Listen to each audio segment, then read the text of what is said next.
Commander Shepard has become one of the most well-known characters in sci-fi games. Players may visit several worlds and encounter a plethora of new aliens and companions. The Mass Effect trilogy transports players to many settings while depicting the ups and downs of someone in Shepard's shoes. It's not often in games these days that you get to spend so much time with a whole new character as engaging and different as Commander Shepard. It may look like Shepard's adventure is just ending, but whether you agree with the trilogy's conclusion or not, it appears that continuing on and letting Shepard live on our memories is in our best interests. However, with many of these lists, not every fan may be aware of how this hero came to be. So here are 5 things BioWare never told you about Commander Shepard.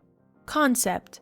The concept of Shepard took some redoing, but here's a few interesting things BioWare did make to have Commander Shepard a reality. In most games, the character now has evolved into a motion capture version of the person that voices and either performs the role. This isn't always the case with the default male Commander Shepard. Commander Shepard's appearance is not just based on someone other than Mark Meer, their voice actor, but also on a real model. Shepard's sculpted male face is modeled by Mark Vanderloo, a professional model from the Netherlands. It's clear to understand why BioWare opted to model Shepard after Mr. Vanderloo, but gamers may change Commander Shepard's appearance any way they like. However, according to several sources, Mark Vanderloo was never interested in working on the Mass Effect games. The Facebook Mass Effect Cosplay Initiative approached him in the goal of encouraging him to dress up as Shepard for some conferences and such. Regrettably, he's declined. He's also declined many requests to play Commander Shepard at cosplay conventions all over the world. Vanderloo has also had no connection with any of the publicity materials for Mass Effect. This seems to be an unusual combination of circumstances given that Vanderloo is the face of one of the most popular video game series in recent memory, but more than likely it was just a normal business arrangement that requested permission to use his picture and he went on with his life. Still, seeing an actual real-life depiction of Commander Shepard at that cosplay event anywhere back in time would have been incredible. Commander Shepard was also known to have armor changes in the beginning concept. Commander Shepard was well known for their trademark gray armor with touches of red and white, as well as the N7 emblem, which represents all of the training and long hours of combat. Originally, Shepard's armor was only red and white. The character was changed to gray since designers believed he gave off the impression of a medic. It would have been intriguing to see what a red and white Shepard would have looked like in the first Mass Effect, but thankfully players in Mass Effect 2 and 3 have the opportunity to modify their armor. So if you ever wanted to see what the original Shepard armor design would have looked like, you have all the tools you need. It's also depicted that the scarlet on the Shepard sleeve is to symbolize the bloodshed the character has had to perform and either experience. Also, the inspiration for Commander Shepard's name ties very neatly into the setting of Mass Effect. So why did they choose the name Shepard for this character? It's easy to take it as a metaphor for Shepard directing the human species, which is undoubtedly same to some degree, but the true inspiration for the name comes from the real-life space travel. The name Commander Shepard was chosen by BioWare in honor of Rear Alan Bartlett Shepard Jr. Shepard entered space for the first time in 1961 and in 1971, and he became one of just a handful of persons in history to walk the moon. The title seemed ideal for the series. Alan Shepard is not just regarded as a pioneer in space and travel, but his name is generic enough to fit practically any player character of any gender. And given the extent of customization BioWare provided us for Shepard's, the name fits pretty well. And speaking of significant events in space travel history, Shepard's birthday is linked to another. On April 11th, 1970, the notorious spaceflight, which was both near complete disaster and one of the most incredible stories in history, took off. Shepard's official birth date is also matched with that, April 11th, 2154, according to Mass Effect lore. With knowing how this character was created, BioWare also had to come up with default names for Shepard, known as John and Jane Shepard. However, over the years, BioWare has been quite transparent with the plethora of data relating to the Mass Effect franchise, but the most popular male and female names, who were not the default selection, may actually surprise you. The top 5 male names in Mass Effect 3 were in descending order: Jack, James, Chris, Alex, and Michael. The top 5 female names in descending order were Sarah, Kate, Alice, Jessica, and Alex. In most games, naming a character is an afterthought, but the fact that Alex topped both lists is fairly interesting. Of course, there are many other concepts Shepard went through in order to be made, and I will mention some others later in this video.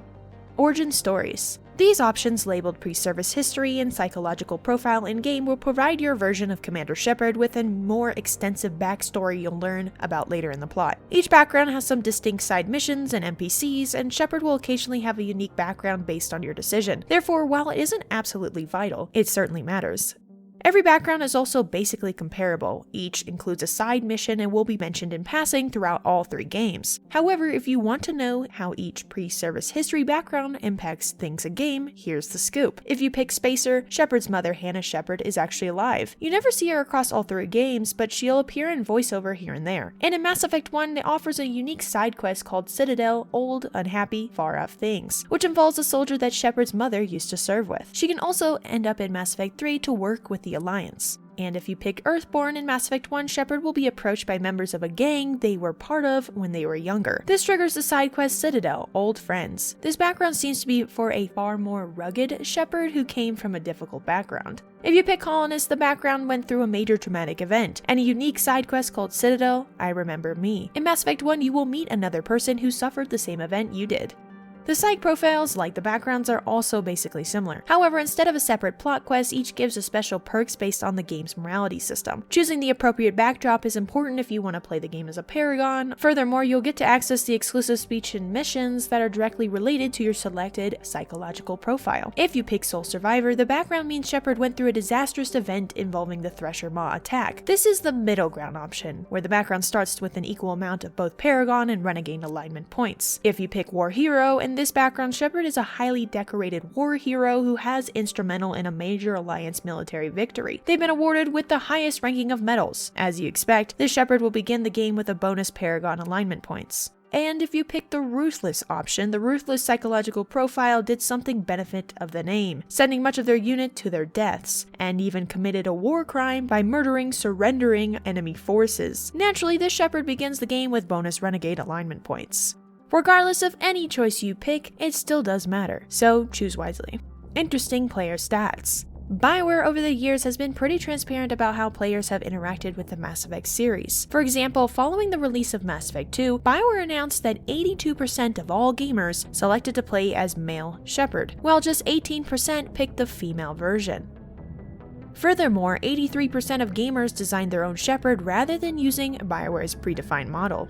And according to the same survey, the soldier class was far more popular than any of the other classes combined, with a high rate of 65%, whereas the engineer class was barely used. According to the same study, most gamers chose to make their Shepard a virtuous paragon rather than the villainous renegade. 64.5% picked the paragon route, while 35.5% chose the renegade option. And people choosing paragon more should come as no surprise, given that most individuals play as the good guys from the start. But it would be fascinating to know how many of those 36% renegade saves came as a result of finishing the additional achievements and trophies. However, according to John Ebinger, they state that something like 92% of Mass Effect players were actually paragon, and we put a lot of work in the renegade content too. Indoctrination and The Catalyst. Okay, so you and me were probably too busy being outraged with BioWare's botched conclusion to notice, but there is a pretty nice Easter egg that BioWare included within it. If you think back to the ending, you'll come up with a mysterious artificial intelligence inside the Citadel, the renegade AI, known as the Catalyst. And if you pay careful attention while the Catalyst talks, you'll notice some very recognizable tones. You have hope, more than you think. The fact that you are standing here, the first organic ever, proves it. It's really voiced by Jennifer Hale, female Shepard, and Mark Muir, male Shepard, while both of their voices resonating through the Catalyst's speech as it talks. This is most likely due to the AI's desire to appeal to Shepard's nature. It also assumes that shape of a little child slain during the Reaper invasion of Earth in the beginning of Mass Effect 3 in order to further tug up Shep's emotions. I mean, it's implied, but to be honest, I wanted to punch that damn kid, but that's just me. However, another part of Shepard's design that was cut from Mass Effect was Shepard using Reaper technology. According to Matt Rhodes, who was a concept artist for Mass Effect, they showed 2 art pieces in their blog stating this was a very, very early idea for Shepard. In this image, he has been forced to turn to Reaper technology to accomplish his goals, cough Saren, cough, and he's being confronted by the new human Spectre, Ashley. So of course this was obvious cut content from their pre-production phases, but it would have been super cool to see this concept within the story of Mass Effect, especially because it would have paralleled Saren and even the Elusive Man's motives. There was also a cut option that would have enabled Shepard to succumb to the Reapers, dooming mankind for the same destiny as the Collectors. So it's completely possible that there are some elements of indoctrination within the last moments of Mass Effect 3, but of course that will never be stated and rather be dismissed by BioWare.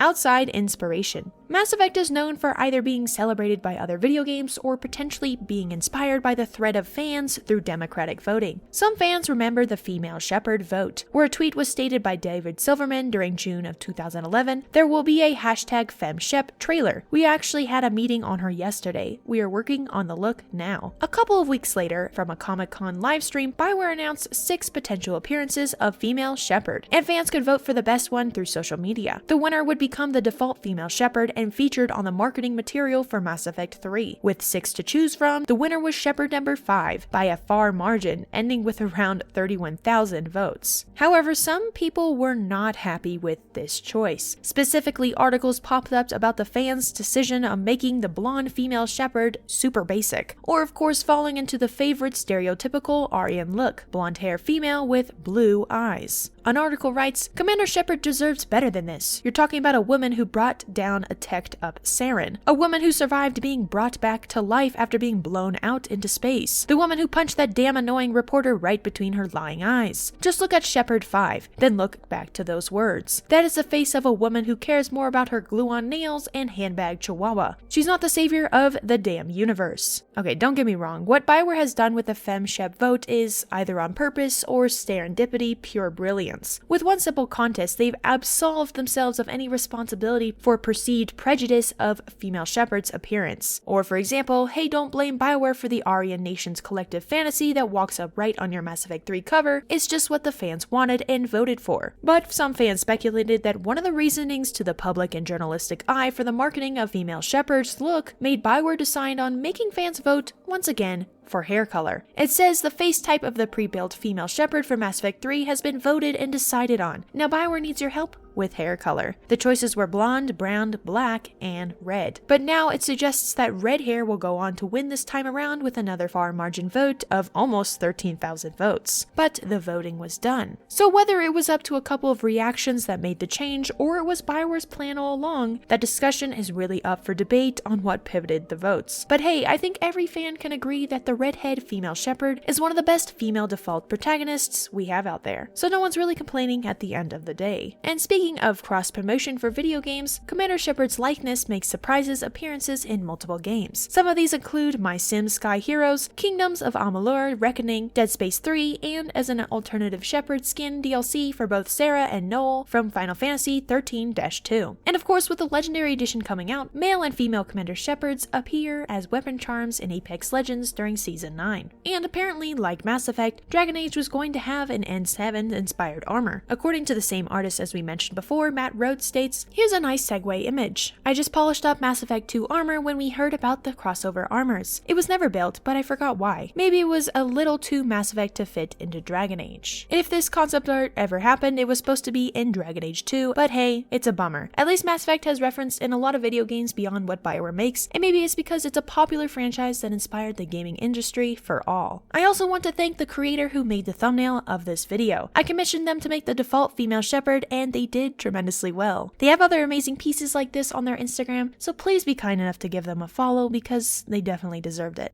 But with that, we are going to wrap up. 5 things BioWare never told you about Commander Shepard. Which on this list did you never know? Thank you for watching, thank you for my Patreons, and I will see you in the next video.